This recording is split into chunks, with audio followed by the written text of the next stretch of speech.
Hello students and welcome back to my channel math solutions with Rose ma'am.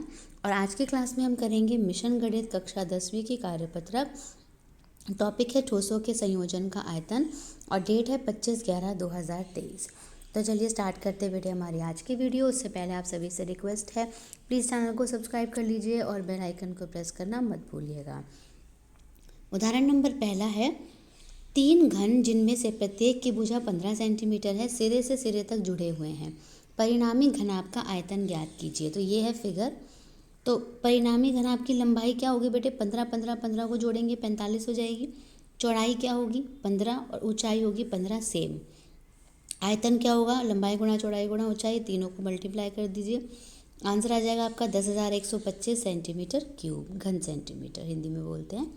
उदाहरण number 2 है, 7 centimetre भुजा वाले घन से, यानी जो ये घन बना हुआ है बेटे, उससे 7 सेंटीमीटर ऊंचाई और 3 सेंटीमीटर त्रिज्या का एक शंक्वाकार खोल काट लिया गया है। ये कोण जो है इस तरह से काट लिया। शेष बचे ठोस का आयतन ज्ञात करना है आपको। तो क्या क्या दे रखा है, घन की भुजा दे रखी है 7 सेंटीमीटर, आयतन क्या हो गया 7 गुणा 7 गुणा 7, 343 घन सेंटीमीटर। त्रिज्या कितनी दे रखी है 3, ऊंचाई दे रखी है 7।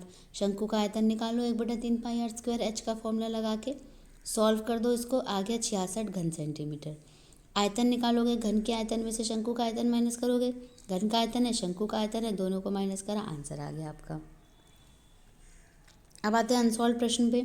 एक ठोस एक अर्धगोले पर खड़े एक शंकु के आधार का है जिसकी त्रिज्या 1 सेंटीमीटर है। शंकु की ऊंचाई उसकी त्रिज्या के बराबर है। ठोस का आयतन पाई के पदों में ज्ञात कीजिए। तो चलिए बेटा इस क्वेश्चन को हम व्हाइट बोर्ड पे सॉल्व कर लेते हैं। सो बेटे सॉल्यूशन हम स्टार्ट करते हैं।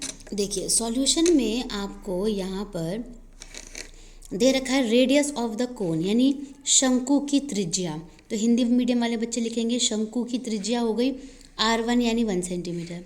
फिर शंकु की ऊंचाई यानी हाइट ऑफ द कोन हो गई 1 centimetre. Radius of the hemisphere यानी अर्धगोले की त्रिज्या हो गई 1 सेंटीमीटर। तीनों चीज़ें 1 सेंटीमीटर है आपके पास। अब आपको क्या निकालना है, वॉल्यूम, यानी क्या निकालना है, आयतन। तो वॉल्यूम ऑफ द कोन यानी शंकु का आयतन, वॉल्यूम ऑफ द हेमिस्फीयर यानी अर्धगोले का आयतन। ये उसका फॉर्मूला हो गया शंकु का, ये हो गया अर्धगोले का, यानी कोन का फॉर्मूला हेमिस्फीयर का। वैल्यू रख दीजिए, पाई की जगह पाई रहने दीजिए, बाकी सबकी जगह 1, पाई की जगह पाई, बाकी जगह 1। ये तो 1 है तो ये तो हट गया, 1 ही हो गया।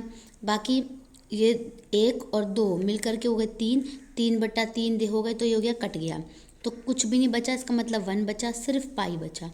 ठीक है, क्योंकि देखो ये है ना 1/3 पाई और 2/3 पाई, तो ये मिलके हो जाएगा 3/3 पाई। तो कट गया तो पाई बचा, तो पाई सेंटीमीटर क्यूब, इसका आंसर आ गया बेटे। So thank you students for watching the video को लाइक शेयर एंड चैनल को सब्सक्राइब करना मत भूलिएगा। फिर मिलेंगे बेटा नई वीडियो में नई वर्कशीट के साथ।